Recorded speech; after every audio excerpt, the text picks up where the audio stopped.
പ്രഭാഷകൻ അധ്യായം 17. കർത്താവ് മനുഷ്യരെ മണ്ണിൽ നിന്ന് സൃഷ്ടിക്കുകയും അതിലേക്ക് തന്നെ മടക്കി അയക്കുകയും ചെയ്തു. ചുരുങ്ങിയ കാലം മാത്രം അവിടുന്ന് മനുഷ്യർക്ക് നൽകി. എന്നാൽ ഭൂമിയിലുള്ള സകലത്തിൻ്റെയും മേൽ അവർക്ക് അധികാരം കൊടുത്തു. അവിടുന്ന് അവർക്ക് തൻ്റെ ശക്തിക്ക് സദൃശ്യമായ ശക്തി നൽകുകയും തൻ്റെ സാദൃശ്യത്തിൽ അവരെ സൃഷ്ടിക്കുകയും ചെയ്തു. എല്ലാ ജീവജാലങ്ങളിലും അവരെക്കുറിച്ചുള്ള ഭീതി അവിടുന്ന് ഉളവാക്കി. മൃഗങ്ങളുടെയും പക്ഷികളുടെയും മേൽ അവിടുന്ന് അവർക്ക് അധികാരം നൽകി. അവിടുന്ന് അവർക്ക് നാവും കണ്ണുകളും ചെവികളും ചിന്തിക്കാൻ മനസ്സും നൽകി. അവിടുന്ന് അറിവും വിവേകവും കൊണ്ട് അവരെ നിറയ്ക്കുകയും നന്മയും തിന്മയും അവർക്ക് കാണിച്ചു കൊടുക്കുകയും ചെയ്തു. തൻ്റെ പ്രവർത്തികളുടെ മഹത്വം അവർ കാണുന്നതിന് അവിടുന്ന് തൻ്റെ പ്രകാശം അവരുടെ ഹൃദയങ്ങളിൽ നിറച്ചു. അവർ അവിടുത്തെ പ്രവർത്തികളുടെ മഹത്വം പ്രഖ്യാപിച്ച് അവിടുത്തെ വിശുദ്ധനാമം സ്തുതിക്കും. അവിടുന്ന് അവരുടെ മേൽ ജ്ഞാനം വർഷിക്കുകയും ജീവന്റെ നിയമം അവർക്ക് നൽകുകയും ചെയ്തു. അവിടുന്ന് അവരുമായി ശാശ്വതമായ ഒരു ഉടമ്പടി ഉറപ്പിക്കുകയും തൻ്റെ നീതിവിധികൾ അവർക്ക് വെളിപ്പെടുത്തുകയും ചെയ്തു. അവരുടെ കണ്ണുകൾ അവിടുത്തെ മഹത്വപൂർണമായ പ്രതാപം ദർശിക്കുകയും അവരുടെ കാതുകൾ അവിടുത്തെ നാദത്തിൻ്റെ മഹിമ ആസ്വദിക്കുകയും ചെയ്തു. എല്ലാ അനീതികൾക്കുമെതിരെ ജാഗരൂകത പാലിക്കുവിൻ എന്ന് അവിടുന്ന് അവരോട് പറഞ്ഞു. അയൽക്കാരനോടുള്ള കടമ അവിടുന്ന് ഓരോരുത്തരെയും പഠിപ്പിച്ചു. അവരുടെ മാർഗങ്ങൾ എപ്പോഴും അവിടുത്തെ മുൻപിലുണ്ട്. അവിടുത്തെ ദൃഷ്ടികളിൽ നിന്ന് അത് മറഞ്ഞിരിക്കുകയില്ല. ഓരോ രാജ്യത്തിനും അവിടുന്ന് ഭരണാധികാരിയെ നൽകി. എന്നാൽ ഇസ്രായേലിനെ സ്വന്തം അവകാശമായി തിരഞ്ഞെടുത്തു. അവരുടെ പ്രവൃത്തികൾ അവിടുത്തെ മുൻപിൽ സൂര്യപ്രകാശം പോലെ വ്യക്തമാണ്. അവരുടെ മാർഗങ്ങളിൽ അവിടുത്തെ ദൃഷ്ടി പതിഞ്ഞിരിക്കുന്നു. അവരുടെ അകൃത്യങ്ങൾ കർത്താവിൽ നിന്ന് മറഞ്ഞിരിക്കുന്നില്ല. അവരുടെ പാപങ്ങൾ കർത്താവ് വീക്ഷിക്കുന്നു. മനുഷ്യൻ്റെ ദാനധർമ്മത്തെ മുദ്രമോതിരത്തെ എന്ന പോലെ കർത്താവ് വിലമതിക്കുന്നു. അവൻ്റെ കാരുണ്യത്തെ കണ്ണിലെ കൃഷ്ണമണി പോലെ അവിടുന്ന് കരുതുന്നു. അവിടുന്ന് അവരോട് പകരം ചോദിക്കും. അവരുടെ പ്രതിഫലം അവരുടെ ശിരസിൽ പതിക്കും. അനുതപിക്കുക. പശ്ചാത്തപിക്കുന്നവർക്ക് തിരിച്ചു വരാൻ അവിടുന്ന് അവസരം നൽകും. ചഞ്ചല ഹൃദയർക്ക് പിടിച്ചു നിൽക്കാൻ അവിടുന്ന് പ്രോത്സാഹനം നൽകും. കർത്താവിങ്കിലേക്ക് തിരിഞ്ഞ് പാപം പരിത്യജിക്കുവിൻ. അവിടുത്തെ സന്നിധിയിൽ പ്രാർത്ഥിക്കുകയും അകൃത്യങ്ങൾ പരിത്യജിക്കുകയും ചെയ്യുവിൻ. അത്യുന്നതനിലേക്ക് തിരിയുകയും അകൃത്യങ്ങൾ ഉപേക്ഷിക്കുകയും മ്ലേച്ഛതകളെ കഠിനമായി വെറുക്കുകയും ചെയ്യുവിൻ. ജീവിക്കുന്നവർ അത്യുന്നതന് സ്തുതിഗീതം പാടുന്നത് പോലെ പാതാളത്തിൽ ആർ അവിടുത്തെ സ്തുതിക്കും. അസ്തിത്വമില്ലാത്തവനിൽ നിന്നെന്ന പോലെ മനുഷ്യൻ മരിക്കുമ്പോൾ അവൻ്റെ സ്തുതികൾ നിലയ്ക്കുന്നു.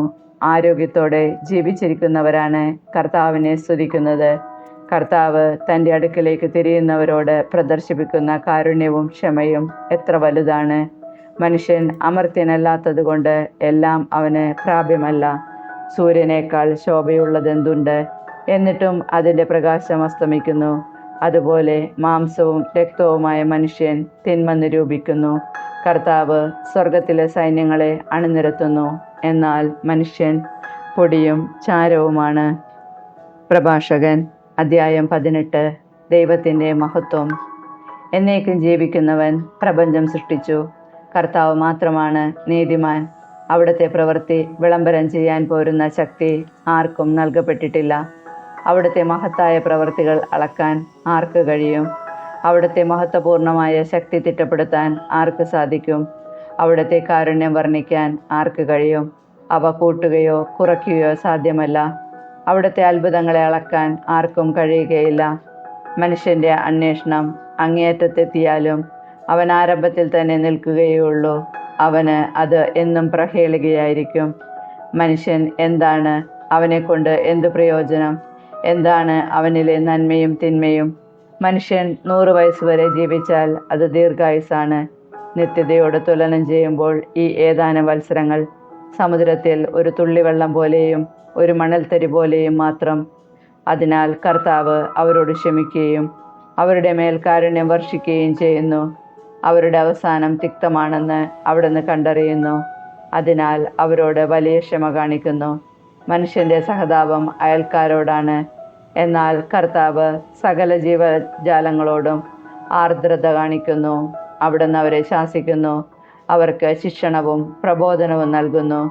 ഇടയൻ ആടുകളെ എന്ന പോലെ അവരെ തിരിച്ചു കൊണ്ടുവരികയും ചെയ്യുന്നു. തൻ്റെ നീതിവിധികളിൽ താല്പര്യമുള്ളവരോടും തൻ്റെ ശിക്ഷണം സ്വീകരിക്കുന്നവരോടും അവിടുന്ന് ആർദ്രത കാണിക്കുന്നു. വിവേകം: മകനെ, നിന്റെ സൽപ്രവൃത്തികളിൽ നിന്ന കലർത്തരുത്. സമ്മാനം നൽകുമ്പോൾ വേദനാജനകമായി സംസാരിക്കരുത്. മഞ്ഞ് കഠിനമായ ചൂട് കുറയ്ക്കുന്നില്ലേ? നല്ല വാക്ക് ദാനത്തേക്കാൾ വിശിഷ്ടമാണ്. നല്ല വാക്ക് വിലയുറ്റ സമ്മാനത്തെ അതിശയിക്കുകയില്ലേ? കാരുണ്യവാനിൽ ഇവ രണ്ടും കാണപ്പെടുന്നു. ഭോഷൻ കാരുണ്യരഹിതനും നിന്ദകനുമാണ്. വിദ്വേഷത്തോടെയുള്ള ദാനം കണ്ണിൻ്റെ തിളക്കം കെടുത്തുന്നു. കാര്യം ഗ്രഹിച്ചതിന് ശേഷം സംസാരിക്കുക. രോഗം പിടിപെടുന്നതിന് മുൻപ് ആരോഗ്യത്തെക്കുറിച്ച് ചിന്തിക്കുക. ന്യായവിധിക്ക് മുമ്പ് നിന്നെ തന്നെ പരിശോധിക്കുക. വിധിവേളയിൽ നിനക്ക് മാപ്പ് ലഭിക്കും. വീഴും മുമ്പ് വിനീതനാവുക. പാപം ചെയ്തു പോകും മുമ്പ് പിന്തിരിയുക.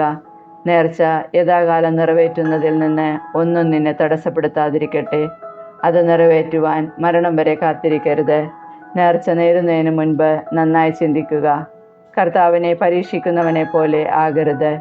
മരണദിനത്തിൽ നിനക്ക് നേരിടേണ്ട അവിടുത്തെ കോപത്തെക്കുറിച്ചും അവിടുന്ന് മുഖം തിരിച്ചു കളയുന്ന പ്രതികാര നിമിഷത്തെക്കുറിച്ചും ചിന്തിക്കുക. സമൃദ്ധിയുടെ കാലത്ത് വിശപ്പിനെക്കുറിച്ചും സമ്പത്ത് കാലത്ത് ദാരിദ്ര്യത്തെയും വറുതിയെയും കുറിച്ച് ചിന്തിക്കുക. പ്രഭാതം മുതൽ പ്രദോഷം വരെ അവസ്ഥാഭേദം വന്നുകൊണ്ടിരിക്കുന്നു. കർത്താവിൻ്റെ മുൻപിൽ എല്ലാ വസ്തുക്കളും അതിവേഗം ചരിക്കുന്നു. ബുദ്ധിമാൻ എല്ലാ കാര്യങ്ങളിലും ശ്രദ്ധാലുവായിരിക്കും. പാപത്തിൻ്റെ നാളുകളിൽ ദുഷ്പ്രവർത്തികൾക്കെതിരെ അവൻ ജാഗരൂകത പുലർത്തും. ബുദ്ധിമാൻ ജ്ഞാനത്തെ അറിയുന്നു. അവളെ കണ്ടെത്തുന്നവനെ അവൻ പുകഴ്ത്തുകയും ചെയ്യും. ജ്ഞാനത്തിൻ്റെ വചസ്സുകൾ ഗ്രഹിക്കുന്നവൻ പാണ്ഡിത്യം നേടും. അവൻ സൂക്തങ്ങൾ അവസരോചിതമായി മൊഴിയും. ആത്മസംയമനം: അധമവികാരങ്ങൾക്ക് കീഴടങ്ങാതെ തൃഷ്ണ നിയന്ത്രിക്കുക. അധമവികാരങ്ങളിൽ ആനന്ദിച്ചാൽ നീ ശത്രുക്കൾക്ക് പരിഹാസപാത്രമായി തീരും. ആഡംബരത്തിൽ മതിമറക്കരുത്, അത് നിന്നെ ദരിദ്രനാക്കും. കയ്യിൽ ഒന്നുമില്ലാത്തപ്പോൾ കടം വാങ്ങി വിരുന്നടത്തി ഭിക്ഷക്കാരനായി തീരരുത്. പ്രഭാഷകൻ അധ്യായം 19. മദ്യപനായ തൊഴിലാളി ഒരിക്കലും ധനവാനാവുകയില്ല. ചെറിയ കാര്യങ്ങൾ അവഗണിക്കുന്നവൻ അല്പാൽപമായി നശിക്കും. വീഞ്ഞും സ്ത്രീയും ബുദ്ധിമാന്മാരെ വഴിതെറ്റിക്കുന്നു. വേശ്യകളുമായി ഇടപഴകുന്നവന് വീണ്ടുവിചാരം നഷ്ടപ്പെടുന്നു. വ്രണങ്ങളും പുഴുക്കളും അവനെ അവകാശപ്പെടുത്തും. വീണ്ടുവിചാരമില്ലാത്തവൻ നശിക്കും. സംസാരത്തിൽ സൂക്ഷിക്കുക. മറ്റുള്ളവരെ എളുപ്പം വിശ്വസിക്കുന്നവൻ്റെ മനസ്സിന് ആഴമില്ല. പാപം ചെയ്യുന്നവൻ തനിക്ക് തന്നെ തിന്മ വരുത്തുന്നു. ദുഷ്ടതയിൽ ആനന്ദിക്കുന്നവൻ ശിക്ഷിക്കപ്പെടും. വ്യർത്ഥ ഭാഷണത്തെ വെറുക്കുന്നവൻ തിന്മയിൽ നിന്ന് ഒഴിഞ്ഞിരിക്കും. കേൾക്കുന്നതെല്ലാം പറഞ്ഞു നടക്കരുത്. നിനക്കൊന്നും നഷ്ടപ്പെടുകയില്ല. മിത്രത്തോടായാലും ശത്രുവിനോടായാലും കേട്ടത് പറയരുത്.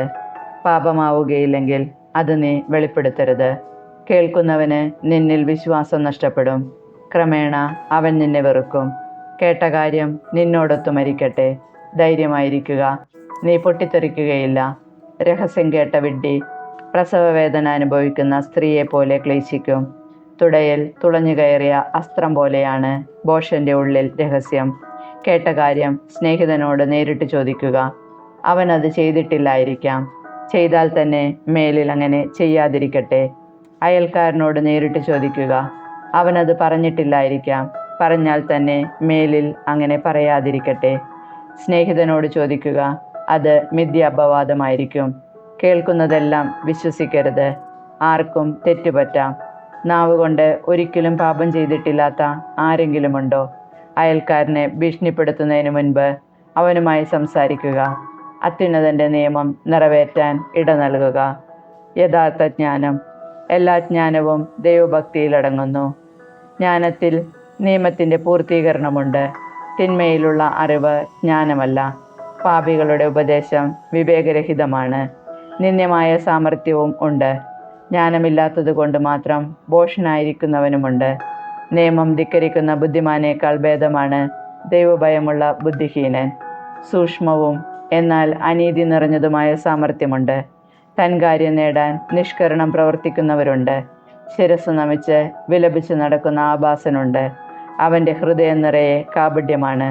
അവൻ മുഖം മറച്ച് ഒന്നും കേൾക്കുന്നില്ലെന്ന് നടിക്കും. ആരും ശ്രദ്ധിക്കാത്തപ്പോൾ അവൻ നിന്റെ മേൽ ചാടി വീഴും. അശക്തി കൊണ്ട് പാപത്തിൽ നിന്ന് ഒഴിഞ്ഞു നിന്നാലും തക്കം കിട്ടുമ്പോൾ തിന്മ പ്രവർത്തിക്കും. ബാഹ്യഭാവം നോക്കിയാണ് മനുഷ്യനെ അറിയുന്നത്. ബുദ്ധിമാനെ മുഖം കണ്ടാൽ അറിയാം. വേഷം, ചിരി, നടപ്പ് ഇവ മനുഷ്യൻ്റെ സത്വം വെളിപ്പെടുത്തുന്നു. പ്രഭാഷകൻ അധ്യായം 20. അവസരോചിതമായി സംസാരിക്കുക. സമയോചിതമല്ലാത്ത ശാസനയുണ്ട്. മൗനം അവലംബിക്കുന്ന ബുദ്ധിമാനുമുണ്ട്.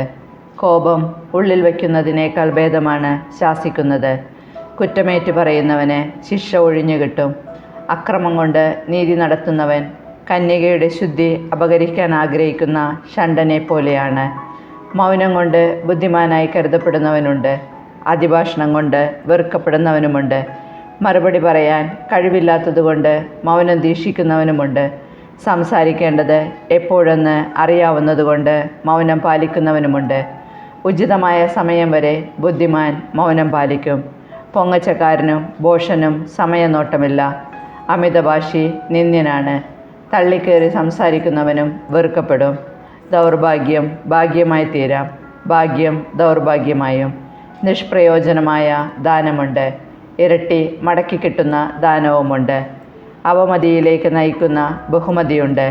താഴ്മയിൽ നിന്ന് മഹത്വത്തിലേക്ക് ഉയരുന്നവരുമുണ്ട്. കുറഞ്ഞ വിലയ്ക്ക് ഏറെ വാങ്ങുന്നവരുണ്ട്, ഏഴിരട്ടി കൊടുക്കുന്നവരുമുണ്ട്. ബുദ്ധിമാൻ സംസാരത്തിലൂടെ പ്രീതി നേടുന്നു. ഭോഷൻ്റെ ഉപചാരം വ്യർത്ഥമാണ്. ഭോഷൻ്റെ ദാനം നിനക്കുതകുകയില്ല. അവൻ്റെ പ്രതീക്ഷ ഏഴിരട്ടിയാണ്. അവൻ അല്പം നൽകുകയും അധികം വീമ്പടിക്കുകയും ചെയ്യുന്നു. അവർ തന്നെ തന്നെ കൊട്ടിഘോഷിക്കുന്നു. ഇന്ന് കടം കൊടുത്ത് നാളെ തിരികെ ചോദിക്കുന്നവൻ നിന്ദ്യനാണ്. ഭോഷൻ പറയും, എനിക്ക് സ്നേഹിതന്മാരാരുമില്ല. എൻ്റെ സൽപ്രവൃത്തികൾക്ക് പ്രതിഫലം ലഭിക്കുന്നില്ല. എൻ്റെ അപ്പം ഭക്ഷിക്കുന്നവൻ എന്നെ നിന്ദിക്കുന്നു. എത്രയോ പേർ അവനെ പരിഹസിക്കും, അതും എത്ര പ്രാവശ്യം. വാക്കിൽ പിഴയ്ക്കുന്നതിനേക്കാൾ ഭേദമാണ് കാൽ തെറ്റി വീഴുന്നത്. ദുഷ്ടൻ അതിവേഗം നിലംപതിക്കുന്നു. അജ്ഞരുടെ അധരങ്ങൾ ആവർത്തിക്കുന്ന അവസരോചിതമല്ലാത്ത കഥ പോലെയാണ് സംസ്കാരശൂന്യൻ. ഭോഷൻ്റെ നാവിൽ നിന്ന് വരുന്ന സൂക്തങ്ങൾ തിരസ്കരിക്കപ്പെടുന്നു. അവസരോചിതമല്ല അവൻ്റെ വാക്ക്. ദാരിദ്ര്യം പാപത്തിൽ നിന്ന് ഒരുവനെ അകറ്റി നിർത്താം.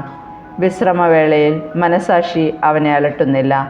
അവമാനഭീതിയാൽ നശിക്കുന്നവരുണ്ട്. ഭോഷൻ്റെ വാക്ക് ഭയന്ന് ജീവൻ ഒടുക്കുന്നവരുണ്ട്.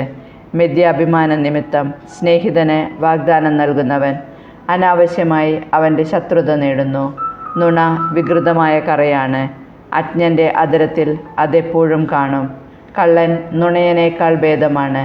രണ്ടുപേരുടെയും വിധി നാശം തന്നെ. നുണ പറയുന്ന പ്രവണത അപകീർത്തി വരുത്തുന്നു. അവമാനം അവനെ അനുധാവനം ചെയ്യും. ബുദ്ധിപൂർവമായ സംസാരം ഉത്കർഷത്തിന് നിദാനം. വിജ്ഞൻ മഹാന്മാരെ പ്രസാദിപ്പിക്കും.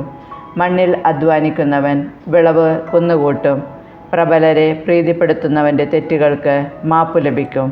സമ്മാനങ്ങളും ദാനങ്ങളും ജ്ഞാനികളെ അന്ധരാക്കുന്നു.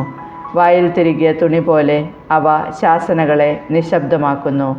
മറഞ്ഞിരിക്കുന്ന ജ്ഞാനവും അജ്ഞാതമായ നിധിയും കൊണ്ട് എന്തു പ്രയോജനം? സ്വന്തം ഭോഷത്വം മറച്ചുവെക്കുന്നവൻ സ്വന്തം ജ്ഞാനം മറച്ചുവെക്കുന്നവനേക്കാൾ ഭേദമാണ്. കർത്താവിനെ തേടുന്ന ദീർഘക്ഷമയാണ് അനിയന്ത്രിതമായ ജീവിത സാരഥ്യത്തേക്കാൾ ഭേദം.